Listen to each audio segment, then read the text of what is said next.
الحمد لله رب العالمين والعاقبة للمتقين والصلاة والسلام على سيد المرسلين وعلى آله وأصحابه أجمعين أما بعد فأعوذ بالله من الشيطان الرجيم بسم الله الرحمن الرحيم قل إن صلاتي ونسكي ومحياي ومماتي لله رب العالمين صدق الله المولانا العظيم وصدق رسوله النبي الأمين المتين الكريم ونحن على ذلك لمن الشاهدين والشاكرين الحمد لله رب العالمين۔ حضرات، آئیے کچھ سننے سنانے سے قبل ہم اور آپ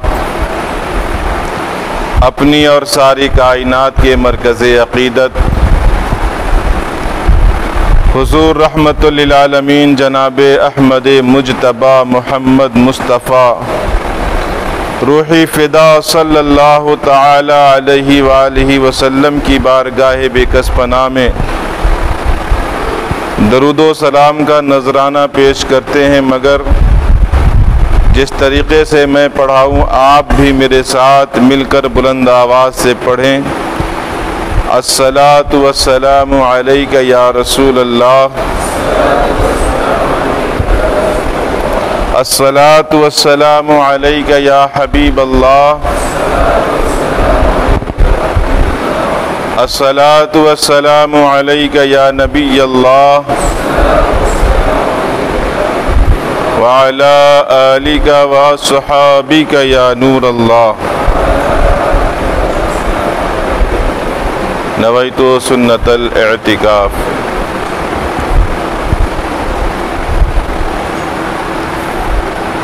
عزیزان ملت اسلامیہ، بہت ہی خوبصورت حدیث پاک ہے کہ اللہ کے نبی صلی اللہ علیہ وسلم ارشاد فرماتے ہیں کہ جس نے 100 بار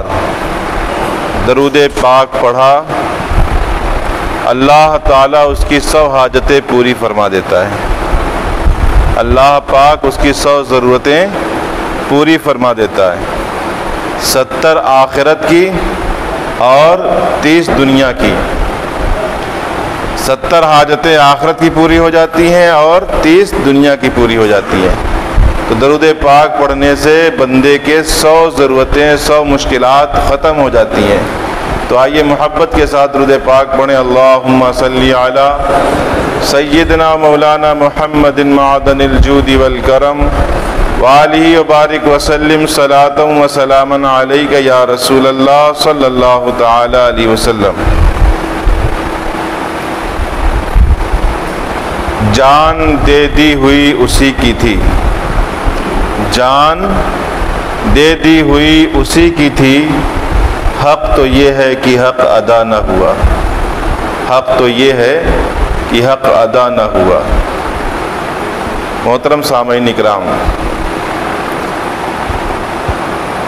شعر کے اندر جو بات کہی گئی ہے، یہ جو زندگی ہے یہ اسی کی دی ہوئی تھی، تو اس تصور کو، اس سوچ کو اپنی زندگی میں حقیقت بنا کر اتارنے کی ضرورت ہے۔ اپنی زندگی میں اس کو لانے کی ضرورت ہے کہ زندگی یہ جو ہے یہ ہماری زندگی نہیں ہے۔ واقعہ یہ ہے کہ ہمارے پاس اپنا کچھ بھی نہیں ہے، ہم اس زندگی میں کسی شے کے مالک نہیں ہیں۔ یہ جو مال و دولت، دھن دولت ہمیں میسر ہے، ہمارے پاس موجود ہے، ہم اس کے مالک نہیں ہیں۔ ہے ہمارے پاس وہ پیسہ روپیہ ہمارے پاس رکھا ہوا ہے، ہمارے جیب میں ہے، ہمارے اکاؤنٹ میں ہے، لیکن ہم اس کے مالک نہیں ہیں۔ کیوں؟ اس لیے کہ ہزارہ صورتیں ایسی ہیں، ہزارہ کنڈیشن ایسی ہیں کہ وہ ذات اگر چاہے تو چشم زدن میں انسان کو مال و دولت سے محروم کر دے، انسان کو مال و دولت سے خالی کر دے۔ جن رہائش گاہوں میں، جن مکانوں میں، جن عمارتوں میں، جن بلڈنگوں میں ہم رہتے ہیں، قیام کرتے ہیں، آرام کرتے ہیں، وہ ذات اگر چاہے تو چشم زدن میں مسمار کر دے، تباہ و برباد کر دے۔ جس تجارت، کاروبار، ملازمت اور دنیا داری کے پیچھے ہم اپنا وقت صرف کرتے ہیں، ٹائم اسپینڈ کرتے ہیں، خرچ کرتے ہیں، مارے پھر رہے ہوتے ہیں، وہ ذات اگر چاہے تو وہ سارا سسٹم، وہ سارا نظام، وہ اسباب کا پورا عالم ایک لمحے میں درہم برہم کر دے۔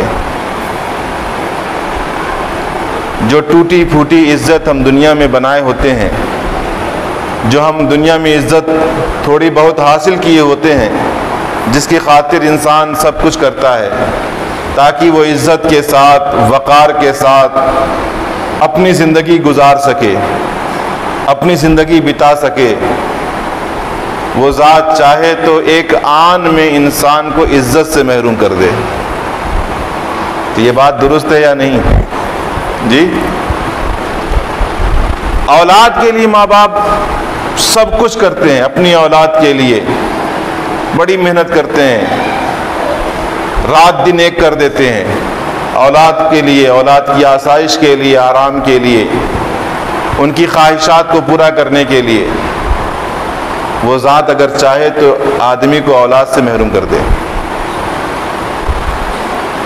اور پھر انسان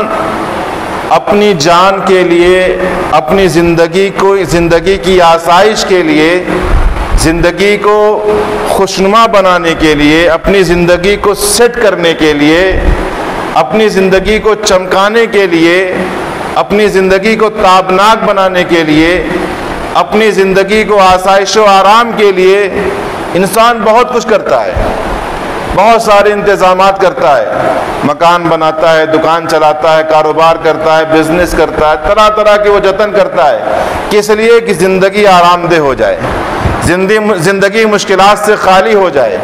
اپنی زندگی کو پرسکون بنانے کے لیے، اپنی زندگی کو تابناک بنانے کے لیے وہ ذات چاہے تو زندگی سے ہی محروم کر دے، زندگی ہی سے محروم کر دے۔ آسائش و آرام تو اپنی جگہ ہیں،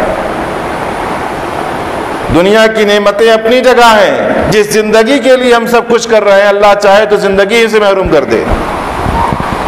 تو پیارے، مقصد یہ ہوا کہ ہم کسی ایک شے کے مالک نہیں ہیں جس پر ہمارا قبضہ، ہمارا تسلط، ہمارا تصرف، ہماری ملکیت اس طرح کی ہو اس شے پر کہ وہ مکمل ہمارے دست قدرت میں آ جائے، وہ ٹوٹلی ہمارے کنٹرول میں آ جائے، ہمارے قابو میں آ جائے، ہمارے اختیار میں آ جائے، جیسا ہم اس کو بنانا چاہیں ویسے بن جائے، زندگی کو جس طرح ہم ڈھالنا چاہیں اس طرح وہ ڈھل جائے۔ ہماری عمر کتنی ہوگی یہ ہم نہیں طے کر سکتے، ہماری خوبصورتی کیسے ہوگی یہ ہم نہیں طے کر سکتے، ہماری صحت، تندرستی، جوانی، بڑھاپا، کوئی ایک شے ایسی نہیں ہے جس کے ہم مالک ہوں، کوئی ایک شے نہیں جو ہمارے اختیار میں ہو، ہماری مرضی کے مطابق ہو۔ تو جب ہر شے، ہر چیز اللہ کی دین ہے، اللہ کی عطا ہے، زندگی بھی اللہ کی دین ہے، عمر بھی اللہ کی دین ہے، جان یہ اللہ کی دین ہے، چین اور سکون جو ہمیں میسر ہے یہ بھی اللہ کی دین ہے، صحت و تندرستی جو ہمیں ملی ہوئی یہ بھی اللہ کی دین ہے، آل اولاد جو ہمیں ملے ہوئے یہ بھی اللہ کی دین ہے، تجارت، کاروبار، رشتہ دار، احباب، دوست، ناتے جتنے بھی ہمارے ہیں یہ سب کے سب اللہ کی دین ہے، اور اللہ نے ان کو ہمارے پاس باقی رکھنا چاہا ہے تو یہ ہمارے پاس ہیں۔ یہ جو ساری نعمتیں ہمیں ملی ہیں یہ ہمارے چاہنے سے نہیں ہیں، اللہ نے چاہا ہے تو ہمارے پاس ہیں، اللہ نے چاہا ہے تو ہمارے پاس باقی ہیں، اور اگر اللہ انہیں دور کرنا چاہے، اللہ ان چیزوں سے انسان کو محروم کرنا چاہے، ان چیزوں کو دور کرنا چاہے، تو ایک لمحے کے لیے ہم رکاوٹ نہیں پیدا کر سکتے، ایک لمحے کے لیے انسان خلل نہیں ڈال سکتا، آڑے نہیں آ سکتا کہ نہیں ہم ابھی زندگی نہیں دیں گے، جوانی ابھی نہیں دیں گے، تندرستی ابھی نہیں دیں گے، صحت ہم نہیں دیں گے، بینائی ہم نہیں دیں گے، قوت ہم نہیں دیں گے، ایک لمحے کے لیے وہ رکاوٹ نہیں پیدا کر سکتا۔ اللہ کے حکم کے نفاذ میں ایک لمحے کی تاخیر نہیں ہو سکتی۔ تو جب صورتحال یہ ہے، جب کنڈیشن یہ ہے، جب سچویشن یہ ہے کہ کوئی چیز ہمارے بس میں نہیں ہے، کوئی چیز ہمارے کنٹرول میں نہیں ہے،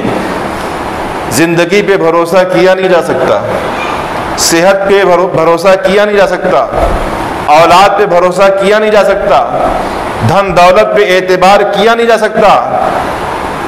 حتیٰ کہ کل کے بارے میں ہمیں کچھ خبر نہیں کہ کل کو ہم ہوں گے کہ نہیں ہوں گے، کل ہمارا کیا ہوگا کیا نہیں ہوگا۔ تو جب ہر شے اللہ کی دین ہے، اللہ کی عطا سے ہمارے پاس ہے، جوانی ہمارے پاس، زندگی ہمارے پاس، صحت ہمارے پاس، تندرستی ہمارے پاس، یہ سب اللہ کی عطا سے جب ہمارے پاس ہے،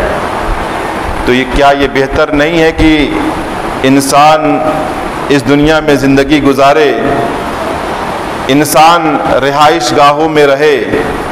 عزت اور وقار حاصل کرے، صحت اور تندرستی کو استعمال کرے،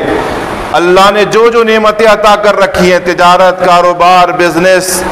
جو بھی نعمتیں اس کو عطا کی ہیں، دیکھنے کی قوت، چلنے کی قوت، پکڑنے کی قوت، اٹھنے بیٹھنے کی قوت، آنے جانے کی قوت، بات کہنے کی قوت، سننے کی قوت، جو بھی قوت نعمت اللہ نے عطا کی ہے، تو کیا یہ ہم پر لازم نہیں بنتا؟ کیا یہ ہم پر کمپلسری نہیں ہوتا؟ کیا یہ ہم پر انیواریہ نہیں ہوتا کہ یہ ساری نعمتیں جو اسی کی دی ہوئی ہیں اسی کے نام پر استعمال کیا جائے، اسی کے حکم کے مطابق استعمال کیا جائے، اسی کی مرضی کے لیے استعمال کیا جائے، اسی کی رضا کے لیے استعمال کیا جائے؟ جب ساری نعمتیں اللہ کی دی ہوئی ہیں تو اسی کے نام پر استعمال کیا جائے، اسی کے حکم کے مطابق استعمال کیا جائے۔ بس زندگی کے اندر اتنا فیصلہ لینے کی ضرورت ہے، اتنا اسٹینڈ لینے کی ضرورت ہے، اپنے اندر یہ حوصلہ، یہ ہمت، یہ جذبہ لانے کی ضرورت ہے کہ اللہ کی دی ہوئی چیز ہے، اسی کے مطابق استعمال کرنا ہے، اسی کی مرضی کے مطابق چلنا ہے۔ اور وہ رب نعمتوں کے استعمال کرنے سے ناراض نہیں ہوتا۔ آپ کو جو نعمتیں اللہ نے دی ہیں، آپ جب ان کو استعمال کرتے ہیں تو اللہ ناراض نہیں ہوتا، اللہ منع بھی نہیں کرتا۔ وہ رب تو اتنا کریم ہے، اتنا مہربان ہے، اتنا دیالو ہے، اپنے بندوں سے اتنا پیار کرتا ہے کہ وہ اپنے بندوں سے صرف اتنی سی باتوں پہ راضی ہو جاتا ہے، صرف اتنی سی بات پر وہ راضی ہو جاتا ہے کہ میرا بندہ میری دی ہوئی چیز، میری عطا کی ہوئی چیز، میری نوازی ہوئی چیز میری مرضی کے مطابق استعمال کر رہا ہے، میرے حکم کے مطابق استعمال کر رہا ہے، میں نے دیا ہے میرے نام پر استعمال کر رہا ہے۔ زندگی ہے، جوانی ہے، صحت ہے، تندرستی ہے، سب اللہ کے نام استعمال کر رہا ہے۔ اب بتاؤ، اگر ہم زندگی میں اتنا فیصلہ کر لیں، زندگی میں اتنا ہم اسٹینڈ لے لیں، اتنا ہم اپنے اندر یہ حوصلہ پیدا کر لیں کہ جو کچھ اللہ نے نوازا ہے ہم اسی کے مطابق استعمال کریں گے، اور اپنے آپ سے یہ کہیں گے کہ اللہ یہ جوانی بھی تیرے نام ہے، یہ زندگی بھی تیرے نام ہے، یہ صحت بھی تیرے نام ہے،